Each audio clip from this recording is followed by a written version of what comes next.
Hello everyone. तो पिछले lecture में हमने पढ़ा था historical background Indian constitution Indian polity का।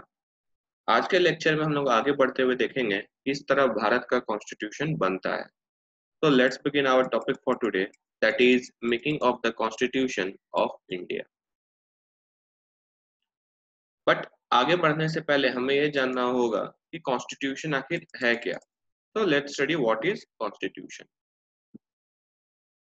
A constitution is the fundamental and organic law of nation. एक देश का कोई भी फंडामेंटल या फिर जो ऑर्गेनिक लॉ है वो कॉन्स्टिट्यूशन होता है। यानी जितने सारे लॉ बेस्ड होते हैं उस नेशन में, that is based on constitution.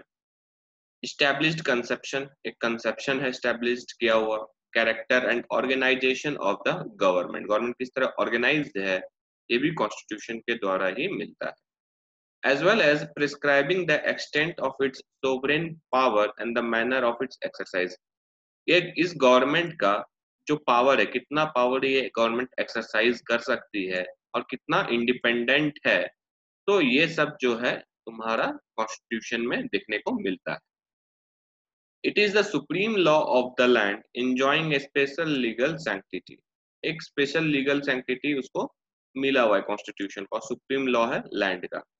जितने भी सारे लॉज या कस्टम्स कंट्री में चलेंगे, in order to be legally valid, अगर उस कस्टम को उस लॉ को लीगली वैलिड होना है तो उस लॉ को अकॉर्डिंग टू द कॉन्स्टिट्यूशन होना चाहिए। It shall have to confirm with the constitution.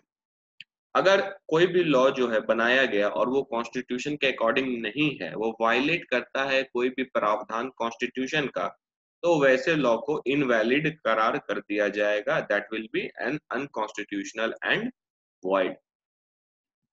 The constitution enjoys such a special legal sanctity। अब ऐसा legal sanctity इसे मिला हुआ है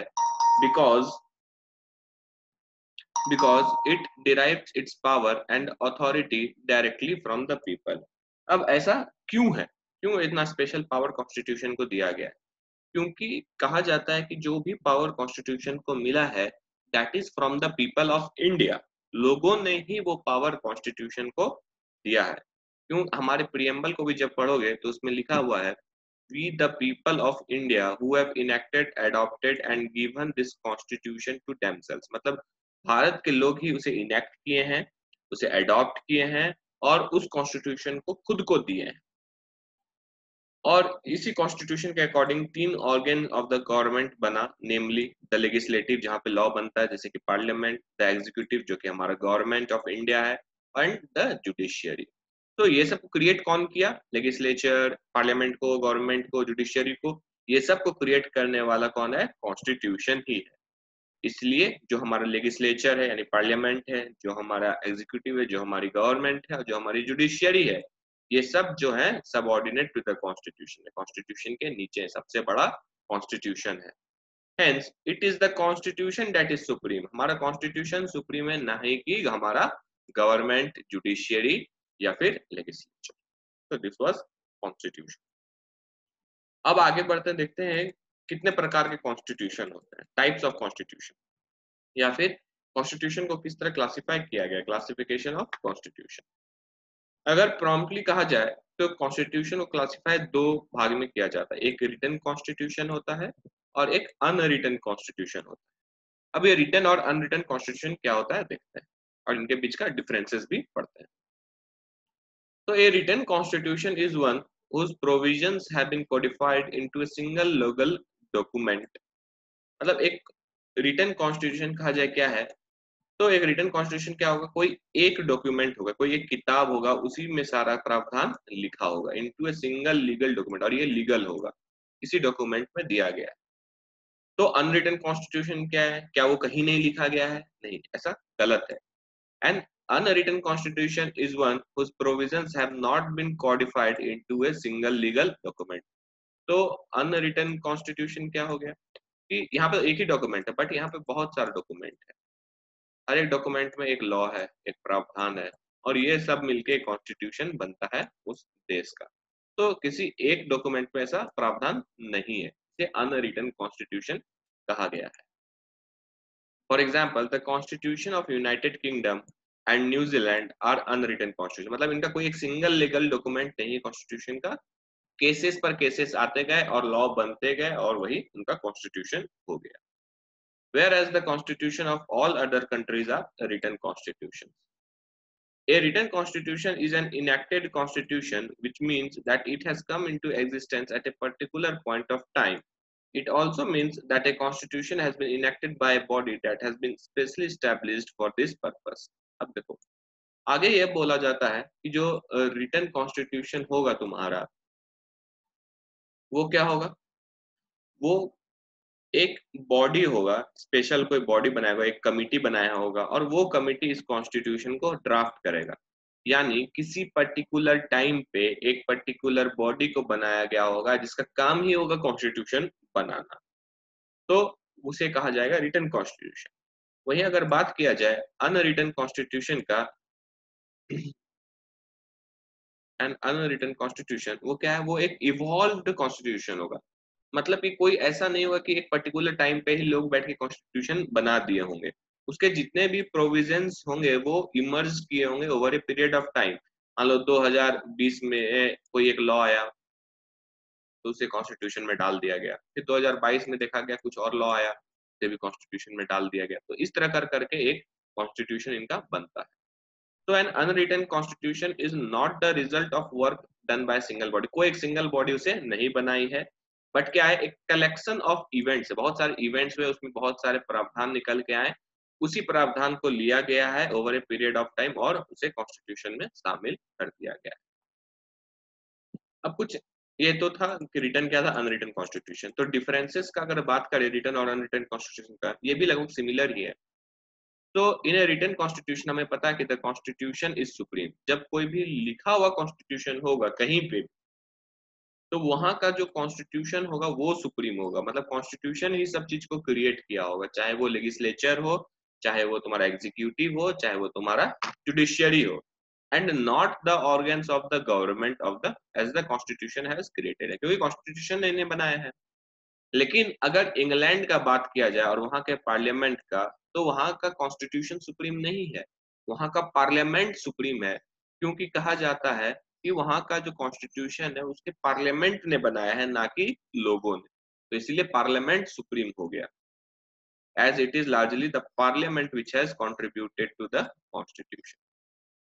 एक रिटन कॉन्स्टिट्यूशन जो होगा वो एक रिजिड भी हो सकता है, मतलब नॉन चेंजेबल, और फ्लेक्सिबल भी हो सकता है, मतलब चेंजेबल भी हो सकता है, या फिर दोनों हो सकता है, पार्टली रिजिड भी हो सकता है, पार्टली फ्लेक्सिबल भी हो सकता है। फॉर एग्जाम्पल अगर यूएस का कॉन्स्टिट्यूशन देखा जाए, बहुत रिजिड कॉन्स्टिट्यूशन, मतलब उसमें अमेंडमेंट्स या फिर चेंजेस बहुत मुश्किल से हो सकते हैं, बहुत रेयर हो सकता है। वहीं श्रीलंका का कॉन्स्टिट्यूशन देखा जाए तो बहुत ही फ्लेक्सिबल, मतलब आसानी से चेंजेस किया जा सकता है श्रीलंकन कॉन्स्टिट्यूशन। लेकिन अगर भारत के कॉन्स्टिट्यूशन की बात किया जाए तो it is largely flexible but certain parts are rigid. Bharat में क्या गया है, कुछ पार्ट्स को फ्लेक्सिबल बना दिया गया है और कुछ पार्ट्स को एकदम रिजिड बना दिया गया है, ताकि टाइम के साथ जैसे जैसे चेंजेस हो कॉन्स्टिट्यूशन में कुछ चेंजेस आ जाए, लेकिन जो फंडामेंटल लॉ है कॉन्स्टिट्यूशन में, फंडामेंटल चीज दिया गया है जैसे कि सेक्युलरिज्म, सोवरेनिटी, ये सब रिजिड रहे, इसको कोई चेंज ना कर सके। वहीं एक अनरिटन कॉन्स्टिट्यूशन का अगर बात करें, वो सिर्फ फ्लेक्सिबल हो सकता है, मतलब चेंजेबल आसानी से हो सकता है। क्यों? Because the constitution is not supreme, constitution तो सुप्रीम अनरिटन कॉन्स्टिट्यूशन में है ही नहीं, वहां के पार्लियामेंट ने कॉन्स्टिट्यूशन को बनाया है, तो पार्लियामेंट सुप्रीम है, तो पार्लियामेंट जब चाहेगी, जैसे चाहेगी, जिस समय चाहेगी कॉन्स्टिट्यूशन में चेंजेस ला सकती है। Thus the parliament can amend the constitution the way it likes. A written constitution can be federal और यूनिटरी, मतलब एक रिटन कॉन्स्टिट्यूशन अगर होगा तो उस नेशन में या तो फेडरलिज्म होगा या ना तो यूनिटरी होगा। फेडरलिज्म मतलब बहुत सारे स्टेट्स होंगे जहाँ पे पावर डिवाइडेड होगा, और यूनिटरी मतलब एक ही सेंटर होगा वहीं पे पावर एकत्रित होगा। एग्जाम्पल बांग्लादेश का कॉन्स्टिट्यूशन अगर देखा जाए तो यूनिटरी है, मतलब पावर का डिवीजन नहीं है। और अगर इंडियन और ऑस्ट्रेलियन कॉन्स्टिट्यूशन देखा जाए तो ये फेडरल नेचर, मतलब पावर डिवाइडेड है एमंग द स्टेट्स। देखो झारखंड स्टेट के पास भी पावर है, बिहार के पास पावर है, यूपी के पास पावर है। However, एक unwritten constitution can only be unitary, एक अनरिटन अगर कॉन्स्टिट्यूशन है तो वो सिर्फ यूनिटरी हो सकता है, पावर का एकत्रीकरण ही होगा, एक सेंटर ही होगा, स्टेट्स के बीच में डिवाइडेड नहीं होगा वो। जैसे कि हमारा यूनाइटेड किंगडम है, बांग्लादेश है, ये सब है। And can not be federal as the parliament is supreme, क्योंकि पार्लियामेंट ही सुप्रीम सबसे बड़ा वही है, तो भाई पार्लियामेंट क्यों शेयर करेगा पावर विद द स्टेट्स, सो वो फेडरल नहीं हो सकता है। So this was about classification of constitution or types of constitution and the differences between written and unwritten constitution. अब आगे बढ़ते हैं, देखते हैं कि किस तरह भारत में ये कॉन्स्टिट्यूशन बनता है, कौन बनाता है, कैसे बना। तो पहले हम लोग देखेंगे कि डिमांड किस तरह शुरू होता है इस इंडिपेंडेंट कॉन्स्टिट्यूशन। अब हमारा पता है कि भारत का कॉन्स्टिट्यूशन जो है वो रिटन कॉन्स्टिट्यूशन है, यानी कोई एक पर्टिकुलर बॉडी एक पर्टिकुलर टाइम पे बैठ के पूरा कॉन्स्टिट्यूशन हमारा लिखा हो। तो वो जो बॉडी होगा तुम्हारा वो कहाँ से आएगा, कॉन्स्टिट्यूएंट असेंबली से आएगा। लेकिन हम लोग तो इंडिपेंडेंट थे नहीं, तो एक डिमांड उठा कि हमें एक इंडिपेंडेंट कॉन्स्टिट्यूएंट असेंबली चाहिए जो कि बनाएगा हमारा कॉन्स्टिट्यूशन को। तो 1934 में पहली बार ये आइडिया आता है to make a sovereign constituent assembly, और ये जो प्रपोजल आया था सबसे पहले एम एन रॉय के द्वारा आया था, जो कि कम्युनिस्ट पार्टी ऑफ इंडिया के भी फाउंडर। 1935 में पहली बार इंडियन नेशनल कांग्रेस भी डिमांड करती है फॉरेन कॉन्स्टिट्यूएंट असेंबली की, हमें एक असेंबली दो इलेक्टेड वाला जो कि कॉन्स्टिट्यूशन हमारा भारत का बनाएगा। 1938 में जवाहरलाल लाल नेहरू ये बोलते हैं कि that constitution of India must be framed without outside interference by constituent assembly elected on the basis of adult franchise. Jawaharlal Nehru 1938 में बोलते हैं यहाँ पर कि एक कॉन्स्टिट्यूशन होना चाहिए भारत का जो कि बनना चाहिए सिर्फ बाय द इंडियंस, कोई बाहरी ताकत उसमें इंटरफेयर नहीं कर सकता है उस कॉन्स्टिट्यूएंट असेंबली में। और जो लोग आएंगे कॉन्स्टिट्यूएंट असेंबली में, जो लोग इसे बनाएंगे वो इलेक्ट होके आना चाहिए on the basis of adult franchise, मतलब वोटिंग एंड इलेक्शन से। 1942 में क्रिप्स मिशन आता है और प्रपोज करता है कि इंडिपेंडेंट कॉन्स्टिट्यूशन होना चाहिए to be adopted after the war, कि हाँ वॉर के बाद जो है क्रिप्स मिशन जो है वो बोल रहा था कि हम आपको एक इंडिपेंडेंट कॉन्स्टिट्यूशन दे देंगे, बट हमें पता है कि कांग्रेस और मुस्लिम लीग दोनों ही रिजेक्ट कर देती। 1946 में फाइनली कैबिनेट मिशन प्लान आता है जो कि प्रोवाइड करता है for the scheme of constituent assembly, जो कि फाइनली बोले था कि हाँ कॉन्स्टिट्यूएंट असेंबली हम दे रहे हैं भारत को। तो ये जो प्रावधान था कैबिनेट मिशन का विच मोर और Leslie satisfied the Muslim league and Congress. अब कॉन्स्टिट्यूएंट असेंबली हमें पता है कि 1946 में इनडायरेक्ट इलेक्शंस कराए गए थे कॉन्स्टिट्यूएंट असेंबली के लिए, सीट्स वगैरह मेजर किए गए थे, तो एक कॉम्पोजिशन बनता है कितने सीट वगैरह मिले थे जो कि कॉन्स्टिट्यूएंट असेंबली में गए थे। जैसे कि ब्रिटिश इंडिया यानी ब्रिटिश के जो राज्य थे प्रोविंसेस थे उसमें से टोटल 389 सीट्स था एलोकेटेड, जिसमें से गवर्नर प्रोविंस यानी जो राज्य है उससे 292 सीट्स, चीफ कमिश्नर्स यानी यूनियन टेरिटरी से 4 सीट था। वहीं प्रिंसली स्टेट जो राजा महाराजा वाले स्टेट्स थे वहां से 93 सीट्स एलोकेट हुए थे। तो टोटल जो सीट अवेलेबल था कॉन्स्टिट्यूएंट असेंबली में, उस असेंबली में टोटल नंबर ऑफ सीट्स जो था वो 389 लोग आएंगे। तो ये जो सीट जो डिवाइड किया गया था कॉन्स्टिट्यूएंट असेंबली में जो अलॉट किया गया था that was in proportion to population, मतलब हर 1 मिलियन पॉपुलेशन पे एक सीट, 1 मिलियन पॉपुलेशन पे कितना मिलेगा पार्लियामेंट में, उस जगह को एक सीट मिलेगा। और वोटिंग जो होगा that to be done by method of proportional representation by means of single transferable vote. ये हम लोग आगे पढ़ेंगे ये क्या होता है इस इलेक्शन। और लेकिन यहाँ पे जो प्रिंसली स्टेट्स के 93 सीट्स थे इससे कैसे आएंगे कॉन्स्टिट्यूएंट असेंबली में लोग इलेक्ट होके, क्या ये इलेक्शन से आएंगे या नॉमिनेशन से आएंगे। तो यहाँ पे प्रावधान था कि जो प्रिंसली स्टेट्स के लोग आएंगे वो नॉमिनेटेड होंगे बाय देयर हेड्स, मतलब वहां के राजा राजवाड़े नॉमिनेट करेंगे किसी एक को जो जाएंगे कॉन्स्टिट्यूएंट असेंबली में रिप्रेजेंट करेंगे। लेकिन ये लोग मना कर देते हैं पार्टिसिपेट करने से, तो कोई नहीं आता। तो कह सकते हैं कि दस द कॉन्स्टिट्यूएंट असेंबली जो था पार्टली इलेक्टेड था और पार्टली नॉमिनेटेड बॉडी था। और लेकिन ये जो पार्टली इलेक्टेड था क्या ये इलेक्शन डायरेक्टली था, नहीं, इट वाज इनडायरेक्टली इलेक्टेड। मतलब जैसे उस वक्त का यूपी, यूनाइटेड प्रोविंस, बिहार, ये सब के जो राज्य थे ये सब क्या किया, इनका जो प्रोविंशियल लेजिस्लेचर था यानी विधान सभा था, तो इनके विधान सभा से कुछ लोग को इलेक्ट किया गया, इलेक्शन किया गया और इन्हें कॉन्स्टिट्यूएंट असेंबली में भेजा गया। तो it to be indirectly elected by the members of provincial assembly, ये प्रोविंशियल असेंबलीज के लोगों ने इनडायरेक्टली इलेक्ट करके यहाँ पे कॉन्स्टिट्यूएंट असेंबली में लोगों को भेजा। who were elected on a limited franchisee, और ये लोग भी जो इलेक्ट हुए थे इलेक्शन के थ्रू इलेक्ट हुए थे इस विधानसभा में on basis of limited franchise. तो एक तरह का इनडायरेक्टली इलेक्शन था टू द कॉन्स्टिट्यूएंट असेंबली, और ये लोग कॉन्स्टिट्यूएंट असेंबली में जाके सीट ऑक्युपाई करते हैं। अब काम शुरू होता है, कॉन्स्टिट्यूएंट असेंबली बन गया, लोग पहुंच गए कॉन्स्टिट्यूएंट असेंबली में, अब इनका काम शुरू होता है।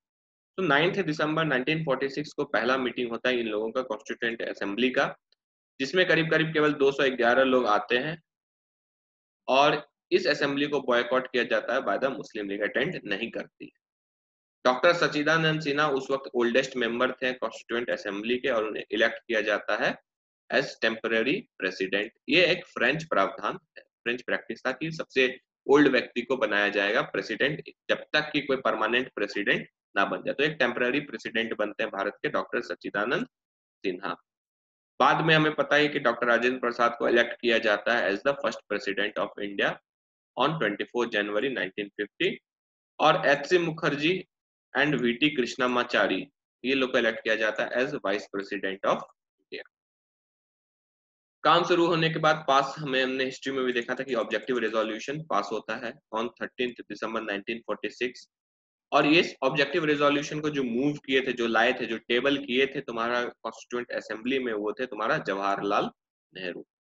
और 22 जनवरी 1947 को इस ऑब्जेक्टिव रेजोल्यूशन को यूनानिमसली अडॉप्ट कर लिया जाता है बाय द असेंबली। असेंबली के लोग जितने थे वो लोग पास कर देते हैं ऑब्जेक्टिव रेजोल्यूशन को।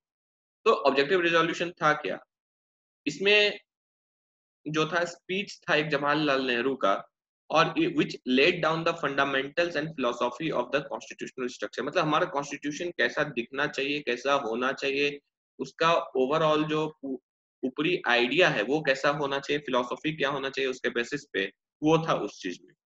और ये जो था ऑब्जेक्टिव रिजोल्यूशन यही शेप करता है हमारा कॉन्स्टिट्यूशन को थ्रू इट्स सब्सिक्वेंट स्टेजेस, यही गाइड करता है। हमारा इसमें मोटो था कॉन्स्टिट्यूशन का, और इसी ऑब्जेक्टिव रेजोल्यूशन का जो मॉडिफाइड वर्जन है जिसे आज हम प्रियम्बल कहते हैं हमारे कॉन्स्टिट्यूशन।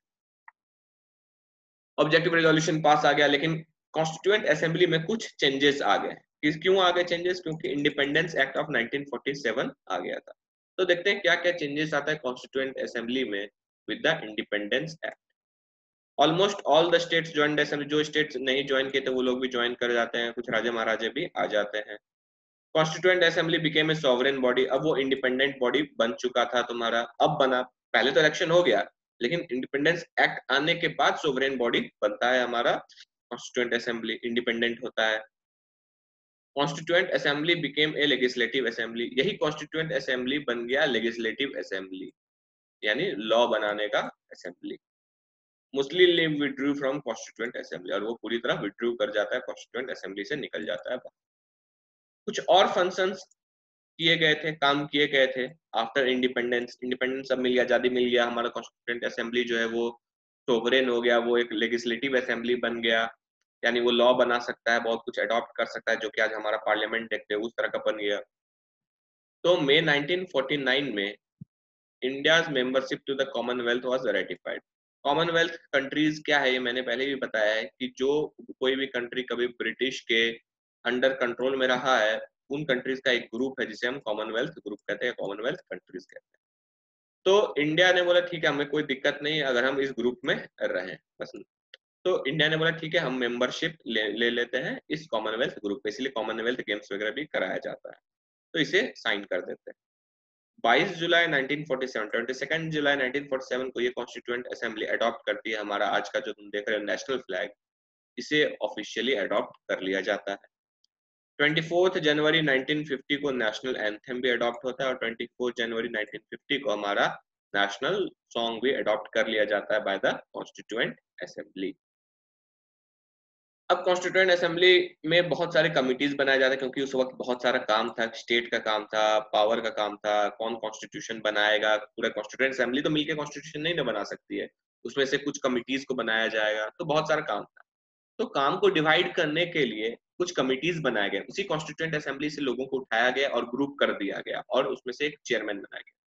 तो इस तरह टोटल 8 मेजर और 13 माइनर कमिटीज कॉन्स्टिट्यूट किया जाता है, बनाया जाता है इस कॉन्स्टिट्यूएंट असेंबली में, जिसमें से जो मेजर कमिटीज था, 8 मेजर कमिटी थे, उनका चेयरमैन और नाम याद रखना काफी इंपॉर्टेंट है। तो एक था यूनियन पावर्स कमिटी, जो पावर वगैरह देखेगा, हाइड्रो इलेक्ट्रिसिटी, ये सब। तो ये बनाया जाता है और जिसके चेयरमैन रहते हैं जवाहरलाल नेहरू। फिर यूनियन कमेटी, उसके भी रहते हैं जवाहरलाल नेहरू। प्रोविंशियल कमेटी यानी राज्यों के जो हेड रहेंगे वो रहेंगे सरदार पटेल। ड्राफ्टिंग कमेटी मतलब जो कॉन्स्टिट्यूशन को बनाएगा, जो लिखेगा, ड्राफ्ट करेगा, वो थे doctor Baba Saheb Ambedkar, B R Ambedkar.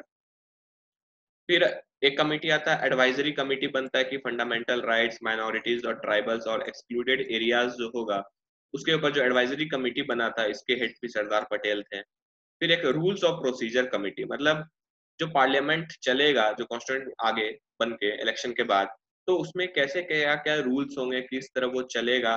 तो वो जो कमेटी का गठन हुआ उसके हेड थे डॉक्टर राजेंद्र प्रसाद।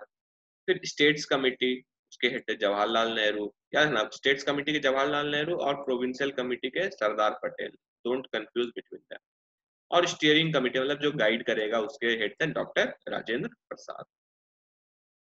तो इसमें से one of the important committee है ड्राफ्टिंग कमिटी, क्योंकि हम लोग पॉलिटी वन कॉन्स्टिट्यूशन पढ़ रहे हैं। तो देखते हैं जो हमारा कॉन्स्टिट्यूशन ड्राफ्ट किए उस कमिटी में कौन कौन थे। तो 29 अगस्त 1947 ड्राफ्टिंग कमिटी को सेटअप किया गया था, जो हमारा कॉन्स्टिट्यूशन फाइनली बनाएगा। आफ्टर 8 मंथ्स, 8 महीने बाद, फरवरी 1948 में जाके हमारा पहला ड्राफ्ट कॉन्स्टिट्यूशन का रेडी हो गया था। और अक्टूबर आते आते दूसरा ड्राफ्ट भी रेडी हो गया था हमारे कॉन्स्टिट्यूशन का बाय द ड्राफ्टिंग कमिटी। तो in total drafting committee 141 days तक करीब करीब लेती है, मतलब बैठती है, और करीब 6 महीना लेती है टू प्रिपेयर द ड्राफ्ट। इस ड्राफ्ट में 7 मेंबर्स थे। डॉक्टर बाबा साहेब अम्बेडकर जो कि चेयरमैन थे, एन गोपाला स्वामी अयंगर, अल्लाडी कृष्णा स्वामी अय्यार, डॉक्टर के एम मुंशी, सैयद मोहम्मद सतुल्ला, एन माधवा राव और टीटी कृष्णमाचारी थे। ये था ड्राफ्टिंग कमेटी। अब ड्राफ्ट रेडी हो गया, लेकिन वो तो कमिटी रेडी की, अब कमिटी जाएगी तुम्हारा कॉन्स्टिट्यूएंट असेंबली में और जो अपना ड्राफ्ट कॉन्स्टिट्यूशन है उसको पढ़ेगी। पढ़ने के बाद कॉन्स्टिट्यूएंट असेंबली के लोग जो हैं वो बोलेंगे कि ये चेंजेस करना है इस कॉन्स्टिट्यूशन में। तो फिर वो अमेंडमेंट होगा और उसके बाद फाइनली इस तरह का प्रोसेस चलेगा आगे। तो इस तरह टोटल 3 बार कॉन्स्टिट्यूशन में, कॉन्स्टिट्यूएंट असेंबली में रीडिंग किया गया। तो पहला रीडिंग जो था कॉन्स्टिट्यूशन का, ड्राफ्टिंग कमेटी रीड करते, बाबा साहब अम्बेडकर रीड करते हैं उन्होंने जो कॉन्स्टिट्यूशन बनाया था जाके कॉन्स्टिट्यूएंट असेंबली में, फ्रॉम 4 नवंबर 1948 टू 9 नवंबर 1948 के बीच में पहला रीडिंग वो कर देते हैं। फिर कुछ अमेंडमेंट उनको बोला जाता है कि आप ये चीज चेंजेस कीजिए। फिर बाबा साहब अम्बेडकर चेंजेस करके कॉन्स्टिट्यूशन में सेकेंड बार लाते हैं कॉन्स्टिट्यूशन को कॉन्स्टिट्यूएंट असेंबली में, और फिर से रीडिंग लगाते हैं। 15 नवंबर 1948 से 17 अक्टूबर 1949 तक, ये काफी बड़ा था। और करीब करीब 7,000 से लेके 8,000 अमेंडमेंट यानी चेंजेस किए गए थे इस second reading of the constitution में। और उसके बाद फिर उस चेंजेस को लाके, उस अमेंडमेंट को करके थर्ड रीडिंग किया जाता है फाइनली कॉन्स्टिट्यूशन का, फ्रॉम 14 नवंबर 1949 से 26 नवंबर 1949 के बीच में। और फाइनली 26 नवंबर 1949 को जो हमारा ड्राफ्टेड कॉन्स्टिट्यूशन था उसे डिक्लेयर कर दिया जाता है टू बी पास्ड, और हमारा कॉन्स्टिट्यूशन पास हो जाता है। और करीब करीब 299 मेंबर्स रहते हैं उस वक्त कॉन्स्टिट्यूएंट असेंबली में, लेकिन पूरे के पूरे 299 मेंबर्स जो है वो साइन नहीं करते हैं कॉन्स्टिट्यूशन में। केवल 284 मेंबर साइन करते हैं हमारे इस कॉन्स्टिट्यूशन को। और इस कॉन्स्टिट्यूशन में प्रियम्बल भी था। इस प्रियम्बल को जो है आखिर में बनाया गया था, सबसे लास्ट में। पहले पूरा कॉन्स्टिट्यूशन रेडी कर दिया गया और उसके बाद प्रियम्बल लाया गया। अब ओरिजिनली जो था हमारा कॉन्स्टिट्यूशन जो ड्राफ्ट किया था उसमें केवल 395 आर्टिकल्स थे और 8 शेड्यूल्स यानी 8 लिस्ट। तो ये सब जो जितना मेहनत का काम है डॉक्टर बाबा साहेब अम्बेडकर किए थे, इसीलिए उनका कहा भी जाता है कि doctor Baba Saheb Ambedkar is called as father of constitution of India, या फिर मॉडर्न मनु भी बोला जाता है। तो पहले तो ड्राफ्टिंग कमेटी बैठी, उन्होंने ड्राफ्ट किया कॉन्स्टिट्यूशन एंड ऑल। फिर कॉन्स्टिट्यूएंट असेंबली का बारी आता है कि वो पास करती है, कितने दिन में पास करती है, कितने दिन में बैठ के वो पास करती है इस ड्राफ्टेड कॉन्स्टिट्यूशन को। तो all together constituent assembly set करती करीब करीब 11 सेशंस के लिए, टोटल 11 मंथ्स और 18 डेज लेती है ताकि वो इस कॉन्स्टिट्यूशन को डिस्कस कर सके और पास कर सके जो भी प्रोविजंस है कॉन्स्टिट्यूशन ऑफ इंडिया में। तो कॉन्स्टिट्यूशन बनाने का जो टोटल खर्च पड़ा इस टोटल 12 महीने में लगभग लगभग, तो ये करीब करीब था तुम्हारा 64 लाख, यानी हमारा कॉन्स्टिट्यूशन को बनाने का कॉस्ट है 64 लाख। और फाइनली 24 जनवरी 1950 को हमारे जो कॉन्स्टिट्यूएंट असेंबली है वो फाइनल सेशन के लिए बैठती है इस डिस्कशन पे। और हमें पता है कि 26 जनवरी को हम लोग रिपब्लिक डे मनाते हैं क्योंकि हमारा कॉन्स्टिट्यूशन को फाइनली पूरी तरह से अडॉप्ट कर लिया जाता है। 26 नवंबर 1949 को भले पास कर दिया गया, लेकिन कॉन्स्टिट्यूशन के सिर्फ कुछ ही प्रावधान को लागू किया गया था, पूरे प्रावधान को लागू नहीं किया गया था। पूरी तरह जो हमारा कॉन्स्टिट्यूशन लागू हुआ है वो 26 जनवरी 1950 को हुआ है। और पहला जनरल इलेक्शन भी अनाउंस हो जाता है 1951-52 में। बोला जाता है कि अब सबसे पहला इलेक्शन भारत का जनरल इलेक्शन इंडिपेंडेंट इंडिया का वो कंडक्ट होगा, जैसे लोकसभा इलेक्शन है। अब कुछ इंपॉर्टेंट फैक्ट्स है हमारे कॉन्स्टिट्यूएंट असेंबली का जो कि एग्जाम्स में पूछे जाते हैं। जैसे कि हमारा कॉन्स्टिट्यूएंट असेंबली का सिंबल क्या था? एलिफेंट था। जो कॉन्स्टिट्यूशनल एडवाइजर थे हमारे कॉन्स्टिट्यूएंट असेंबली का, उनका नाम सर बी एन राव था। फिर जो सेक्रेटरी थे हमारे कॉन्स्टिट्यूएंट असेंबली के वो थे एच बी आर अयंगर।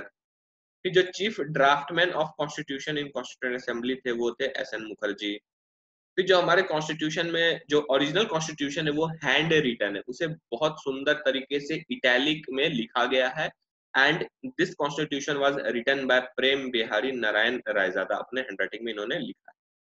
और जो ब्यूटिफिकेशन ऑफ कॉन्स्टिट्यूशन, जब कॉन्स्टिट्यूशन देखोगे ओरिजिनल तुम, तो उसके चारों बगल काफी ब्यूटिफाई किया गया, उसका कवर को ब्यूटिफाई किया गया। That was done by Nandlal Bose and Behar Ram Manohar. तो दीज आर इंपॉर्टेंट फैक्ट्स जो कि एग्जाम्स में कभी कभी पूछ देते हैं। तो बहुत लोग हैं जिन्हें पछता नहीं है हमारा बहुत कुछ, तो क्रिटिसिज्म भी होगा, हर चीज का क्रिटिसिज्म होता है। तो क्रिटिसिज्म क्या है इस कॉन्स्टिट्यूएंट असेंबली का, जो असेंबली इलेक्ट हुआ, जो कॉन्स्टिट्यूशन को पास किया एंड ऑल। तो बहुत लोग बोलते हैं कि it was not a representative body. क्यों बोलते हैं कि रिप्रेजेंटेटिव बॉडी नहीं था? क्योंकि ये लोग इनडायरेक्टली इलेक्टेड थे। याद करो, प्रोविंसेस से इन्हें प्रोविंशियल लेजिस्लेचर से चुना था, पीपल ने डायरेक्टली इन्हें चुन के नहीं भेजा था। भले ही ये जो प्रोविंशियल में थे, तुम्हारे स्टेट वाले में थे, भले ही directly elected by the people थे, लेकिन वो भी लिमिटेड फ्रेंचाइजी पे। सारे लोगों ने तो वोट नहीं किया था क्योंकि ब्रिटिश ने अधिकार ही नहीं दिया था सारे लोगों को वोट करने का, केवल 10% ऑफ पॉपुलेशन वोट कर रही थी। तो लोग कहते हैं कि कैसे रिप्रेजेंटेटिव बॉडी हो गई इंडिया की, इंडिया के लोगों की। फिर कुछ लोग बोलते हैं it was not a sovereign body, मतलब ये बॉडी इंडिपेंडेंट नहीं थी। देखो, जब ये बॉडी इलेक्ट हुई थी 1946 में और बैठी थी, गठन हुआ था इस बॉडी का, उस वक्त तो ब्रिटिश ही राज कर रही थी। तो फिर सोवरेन कैसे हुई? इंडिपेंडेंट तो 1947 में मिला है, उसके बाद के काम को तुम बोल सकते हो, लेकिन जब इलेक्शन हुआ इस बॉडी का तब तो तुम ब्रिटिश के राज में थे। तो it was not a sovereign body, ये भी criticism. It was time consuming. कहा जाता है 11 महीना तुमको लग गया बनाने में, एक डॉक्यूमेंट लिखने में, तो ये काफी टाइम कंज्यूमिंग था। It was dominated by Congress. अब कहा जाता है मुस्लिम लीग तो वॉकआउट कर गई थी, बाकी कोई पॉपुलर पार्टी नहीं थी जो कि वहां पे बैठी थी। तो पूरी तरह से जो कॉन्स्टिट्यूएंट असेंबली था उसमें डोमिनेशन था कांग्रेस का, वो कि सही नहीं है। तो फिर सिर्फ कांग्रेस ही रिप्रेजेंटेटिव तो नहीं है, बाकी लोग भी है, बाकी पार्टीज भी हैं। There was a lawyer politician domination. कहा जाता है कि जो उस वक्त के लोग थे जो कॉन्स्टिट्यूएंट असेंबली में थे, वो लोग सब क्या थे? एक पॉलिटिशियन थे जो कि लॉयर थे, प्रोफेशन से लॉयर थे।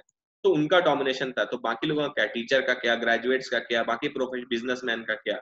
केवल लॉयर को डाल दिए। It was dominated by Hindu. अब मुस्लिम लीग तो बाहर हो गई, कुछ मुस्लिम्स थे बचे भी, फिर भी कहा जाता है कि ज्यादातर क्या थे? हिंदूज थे। तो ये भी रिप्रेजेंटेटिव नहीं हुआ लोगों का। तो ये सब क्रिटिसिज्म है हमारा कॉन्स्टिट्यूएंट असेंबली का। तो this was all about today. अगर कोई डाउट हो you can comment me, otherwise thank you for watching my lecture.